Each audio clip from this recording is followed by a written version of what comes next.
ഒരു രുദ്രാക്ഷം ഒരു നൂലിലിട്ട് നമ്മളിത് തൂക്കിയിട്ട് ചെയ്യുവാണെങ്കിലും ഈ സെയിം ഒരു ഒബ്ജക്റ്റിൻ്റെ എനർജിയെ നമുക്ക് ഡിക്റ്റേറ്റ് ചെയ്യാം. സാധാരണ എല്ലാവരും പറയുക പോസിറ്റീവ് ആണെങ്കിൽ വലതുവശത്തേക്ക് കറങ്ങണമെന്നും നെഗറ്റീവ് ആണെങ്കിൽ ഇടതുവശത്തേക്ക് കറങ്ങണമെന്നുമാണ് സാധാരണ എല്ലാവരും ഡയറക്ഷൻ കൊടുക്കുക. അപ്പോൾ അതനുസരിച്ച് നമ്മുടെ ആ ഒരു സ്ട്രെങ്തിനെയാണ് ഈ പെൻഡുലത്തിലൂടെ നമ്മൾ മനസ്സിലാക്കിയെടുക്കാൻ സാധിക്കുന്നത്. ഇന്നത്തെ കാലത്ത് കുറേയായി നമ്മൾ കേട്ടുവരുന്നൊരു വാക്കാണ് പെൻഡുല ശാസ്ത്രം.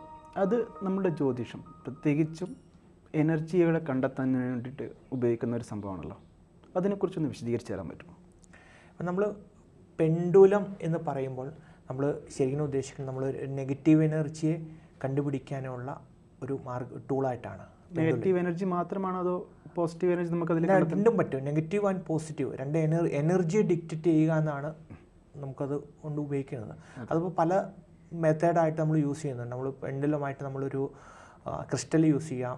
പിന്നെ അതോടൊപ്പം തന്നെ മെറ്റലായിട്ടുള്ള ഒരു കോപ്പറിൻ്റെ ഒരു മീൻസ് അറ്റം കൂർത്തിരിക്കുന്ന രീതിയിലുള്ള എന്തായാലും വെറുതെ ഒരു ആണി ഒരു നൂലിൽ കെട്ടിയിട്ട് ചെയ്താലും നമുക്ക് എനർജിയെ ഡിക്റ്റേറ്റ് ചെയ്യാൻ സാധിക്കുന്നതാണ്. അതിപ്പോൾ പോസിറ്റീവായിട്ടും നെഗറ്റീവായാലും അത് നമ്മളാണ് കമാൻഡ് ചെയ്യുന്നത്. ഇത് നെഗറ്റീവ് ആണെങ്കിൽ ഇങ്ങനെ ആവണമെന്നും പോസിറ്റീവ് ആണെങ്കിൽ ഇതിങ്ങനെ ആവണമെന്നും നമ്മൾ കമാൻഡ് കൊടുക്കുക. നമ്മളൊരു ഡയറക്ഷൻ കൊടുക്കുന്നതനുസരിച്ചാണ് ഇത് വർക്ക് ചെയ്യുക. അതായത് നമ്മുടെ ഒരു കോൺസെൻട്രേഷൻ മൈൻഡും കൂടെ അതിനകത്ത് വരുന്നുണ്ട്. ഇതേപോലെ തന്നെ നമുക്ക് രുദ്രാക്ഷം ഉപയോഗിച്ചിട്ടും ഇത് ചെയ്യാൻ സാധിക്കുന്നതാണ്. ഒരു രുദ്രാക്ഷം ഒരു നൂലിലിട്ട് നമ്മളിത് തൂക്കിയിട്ട് ചെയ്യുവാണെങ്കിലും ഈ സെയിം ഒരു ഒബ്ജക്റ്റിൻ്റെ എനർജിയെ നമുക്ക് ഡിക്റ്റേറ്റ് ചെയ്യാം. പോസിറ്റീവ് ആണെങ്കിൽ അത് എങ്ങനെ റിയാക്ട് ചെയ്യണമെന്ന് നമുക്ക് പറഞ്ഞു കൊടുക്കാം. ഇപ്പോൾ സാധാരണ എല്ലാവരും പറയുക പോസിറ്റീവ് ആണെങ്കിൽ വലതുവശത്തേക്ക് കറങ്ങണമെന്നും നെഗറ്റീവ് ആണെങ്കിൽ ഇടതുവശത്തേക്ക് കറങ്ങണമെന്നുമാണ് സാധാരണ എല്ലാവരും ഡയറക്ഷൻ കൊടുക്കുക. അപ്പോൾ അതനുസരിച്ച് നമ്മുടെ ആ ഒരു സ്ട്രെങ്തിനെയാണ് ഈ പെൻഡുലത്തിലൂടെ നമ്മൾ മനസ്സിലാക്കിയെടുക്കാൻ സാധിക്കുന്നത്. അതുകൊണ്ട് എനർജി ഇപ്പോൾ നെഗറ്റീവ് എനർജി ആയിക്കോട്ടെ, പേഴ്സൺ ആയിക്കോട്ടെ, എന്ത് ഒബ്ജക്റ്റിനെയും നമുക്ക് ഐഡൻറ്റിഫൈ ചെയ്യാൻ സാധിക്കും. ഇപ്പോൾ നമുക്ക് നല്ല ഉപാസന ഉണ്ടെങ്കിൽ നമുക്ക് ഇതിനോട് ക്വസ്റ്റ്യൻ ചോദിക്കാം. അത് ശരി. ഈ നമ്മളൊരു പർട്ടിക്കുലർ ക്വസ്റ്റ്യൻ ചോദിച്ചിട്ട് അതിൻ്റെ ആൻസർ എന്തായിരിക്കണം എന്നുള്ള രീതിയിൽ നമുക്ക് ചെയ്യാൻ പറ്റും. ഈ എനർജിയുമായിട്ട് നമുക്ക് സംസാരിക്കാൻ പറ്റും. അത് നമ്മൾ ചോദിക്കുന്ന ചോദ്യത്തിനനുസരിച്ച് നമുക്ക് ആൻസർ നോ, ഇല്ല, ഉണ്ട് എന്നുള്ള രീതിയിൽ വാക്കുകളിൽ മാത്രം നമ്മളത് ഗസ് ചെയ്തെടുക്കുന്നതാണ് ഏത് രീതിയിലാണ് ഈ എനർജി എങ്ങനെ കൊണ്ടു നടക്കണം എന്ന് നമുക്ക് തീരുമാനിക്കാൻ സാധിക്കുന്നതാണ്. അപ്പോൾ അത് നമ്മുടെ ഒരു മെൻ്റൽ പവറും ഒരു ഉപാസനയും കൂടിയിട്ടാണ് വരുന്നത്. അതിന് നമുക്ക് ഒത്തിരി ടൂൾസ് ഉണ്ട്. ഇപ്പോൾ ഡൗസിങ് റോഡ്സ് ഉണ്ട്, പെൻഡുലമായിട്ട് ക്രിസ്റ്റലിൻ്റെ ആരോ പോലുള്ള സ്ക്വയർ ആയിട്ട് പറയുന്ന ഈ സിലിണ്ടറിക്കൽ സ്പേസിലുള്ള എനി കൈൻഡ് ഓബ്ജക്റ്റ്, ഒരു ആണി ആയിക്കോട്ടെ, അത് കോപ്പർ ആയിക്കോട്ടെ, സിൽവർ ആയിക്കോട്ടെ, അങ്ങനെ പല മെറ്റൽ ഉപയോഗിച്ച് നമുക്കത് റീഡ് ചെയ്തെടുക്കാം. ഇവൻ രുദ്രാക്ഷം പോലും നമുക്കതിൽ ഉപയോഗിക്കാവുന്നതാണ്. അപ്പോൾ ഇതിന് നമ്മുടെ മെൻ്റൽ പവർ ഉപയോഗിച്ചിട്ടാണ് നമ്മളിത് മനസ്സിലാക്കിയെടുക്കുന്നത്. ഇപ്പോൾ വെറുതെ ഒരാൾ പിടിച്ചാലും ഇത് കറങ്ങും. പക്ഷെ ആ കറങ്ങുമ്പോൾ അത് എന്താണ് അതിൽ നിന്ന് വരേണ്ടത് അല്ലെങ്കിൽ എന്താണ് കാണിച്ചിരുന്നത് നമ്മൾ തീരുമാനിക്കും. പക്ഷേ അപ്പം ഇതിനെ സാഹചര്യത്തിനൊത്ത് പലരും പല രീതിയിൽ ഉപയോഗിക്കുന്നുണ്ട്. അപ്പം എൻ്റെ സിദ്ധിയാണെന്നോ അല്ലെങ്കിൽ ഇത് ട്രൂ ആണെന്നോ എല്ലാം നെഗറ്റീവ് എനർജിയോ. പക്ഷേ ചിലപ്പോൾ സമയത്ത് നമ്മുടെ ഉപാസന തെറ്റാണെങ്കിൽ ഇത് തെറ്റിയും പോകാം, നമുക്ക് റോങ് ആൻസറും തരാം ഇത്.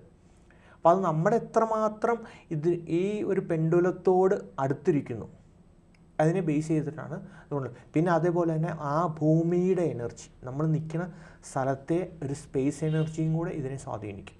ഈ ഭൂമിയുടെ എനർജി എന്ന് പറഞ്ഞപ്പോഴാണ് ഇപ്പോഴും ഈ ജലസ്രോതസ്സുകൾ മനസ്സിലാക്കാൻ വേണ്ടിയിട്ട് എത്ര ആഴത്തിലാണ് വെള്ളം ഉള്ളതെന്ന് മനസ്സിലാക്കാൻ വേണ്ടിയിട്ട് ഈ ഒരു വിദ്യ തന്നെയാണ് ഉപയോഗിക്കുന്നത്. അതും അവർ ഉപയോഗിക്കുന്നുണ്ട്. ഇപ്പം ജലലഭ്യതയെപ്പറ്റി മനസ്സിലാക്കാനായിട്ടും ജലം എത്രത്തോളം താഴ്ചയിലുണ്ടാവും, ആ താഴ്ച നമ്മുടെ ഒരു അനുമാനമാണ്.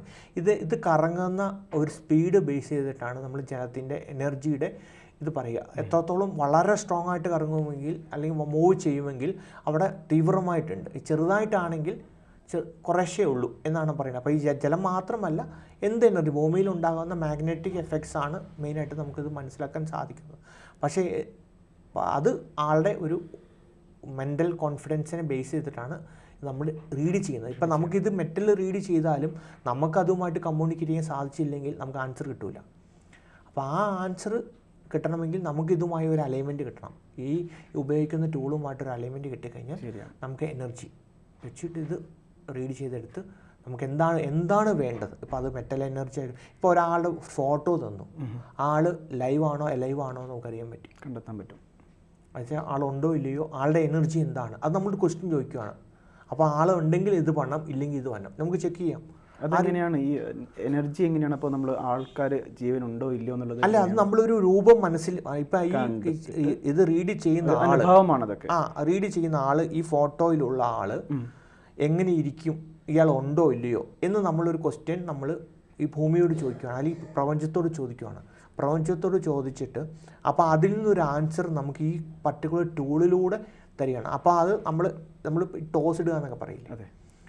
സംശയം വരുമ്പോൾ പലരും ചെയ്യണോ വേണ്ടിയോ എന്നുള്ളത് ഒന്ന് ലക്കിന് വിടും എന്ന് പറഞ്ഞാൽ അത് നമ്മൾ യൂണിവേഴ്സലിന് ചോദിച്ച ഒരു ചോദ്യമാണ്.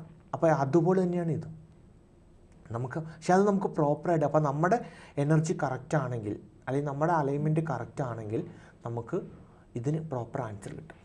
മനീഷ് ജി അതുപോലെ എന്തെങ്കിലും ഉപകരണം ഉപയോഗിക്കുന്നുണ്ടോ ഇപ്പോൾ? ഞാൻ ശരിക്കും പെൻഡുലം ഞാൻ യൂസ് ചെയ്യുന്നുണ്ട്.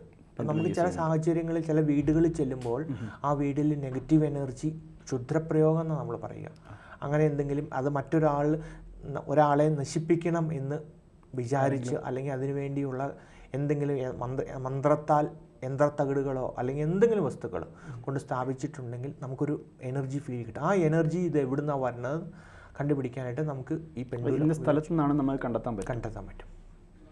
അതിനെ നമുക്ക് എടുത്ത് കളയുകയോ അല്ലെങ്കിൽ അത് പ്രതിവിധി ചെയ്യാൻ പറ്റും. അപ്പം ഇത് നേരത്തെ പറഞ്ഞ പോലെ തന്നെ ഈ ഒരുപാട് ഡിവൈസുകൾ ഇപ്പം ഉണ്ടെന്നില്ലാണ് പറഞ്ഞത്.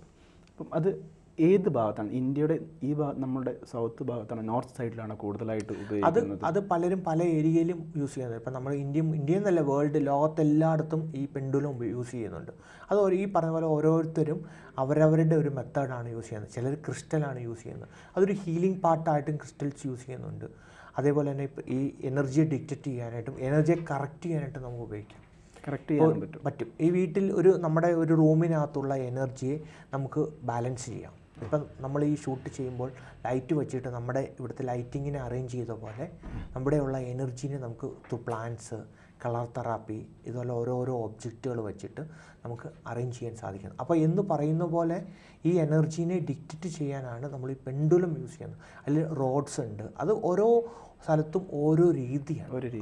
അതും അതായത് ജ്യോതിഷി അല്ലെങ്കിൽ ദൈവജ്ഞൻ്റെ ഒരു ഉപാസന കഴിവനുസരിച്ചിട്ടായിരിക്കും നമ്മൾ അതിനെ തിരഞ്ഞെടുക്കുന്നത്. ഇപ്പോൾ ചിലർ ഹീലറാണ്. ഇപ്പം നമ്മൾ പുറത്ത് പോയി കഴിഞ്ഞാൽ ഇന്ത്യക്ക് വെളിയിലാണെങ്കിൽ, വിദേശ രാജ്യങ്ങളിലാണെങ്കിൽ ഡൗസിങ് റോഡാണ്, ഒരു കോപ്പർ റോഡാണ് യൂസ് ചെയ്യുന്നത്. അത് ശരിക്കും ഫ്രീ ആയിട്ട് ഒരു ബെയറിങ്ങിൽ 2 കൈയിലും പിടിച്ച് നിൽക്കാവുന്ന ഒരു റോഡാണ്. അപ്പോൾ ആ റോഡിൻ്റെ മൂവ്മെൻറ്റ് ബേസ് ചെയ്തിട്ട് നമുക്കറിയാൻ സാധിക്കുന്നത്. ശരിക്കും നമ്മൾ ഈ വടക്ക് നോക്കി യന്ത്രം, കോമ്പസ് യൂസ് ചെയ്യുന്ന സെയിം ടെക്നിക്കാണ് ഇവിടെ. എനർജിയാണ്. ആ എനർജി കോമ്പസ് എപ്പോഴും ആ ഒരു വടക്ക് ദിക്കയിലേ നിൽക്കുകയുള്ളൂ. അപ്പം എന്ന് പറയുന്ന പോലെ ഈ എനർജി നമുക്ക് ഫ്ലോട്ട് ചെയ്യിക്കാനും ആ എനർജിയെ, ഫ്ലോട്ട് ചെയ്ത എനർജിയെ നമുക്ക് റീഡ് ചെയ്തെടുക്കാനും ഉപയോഗിക്കുന്ന ഒരു മെത്തേഡാണ്. എനർജി അതെങ്ങനെ നമുക്ക് മനസ്സിലാക്കാം, അതിന് ഇപ്പോൾ ഉള്ള എന്തൊക്കെ ഉപകരണങ്ങളുണ്ട് എന്ന് പറഞ്ഞു തന്നതിന് നന്ദി. നമസ്കാരം.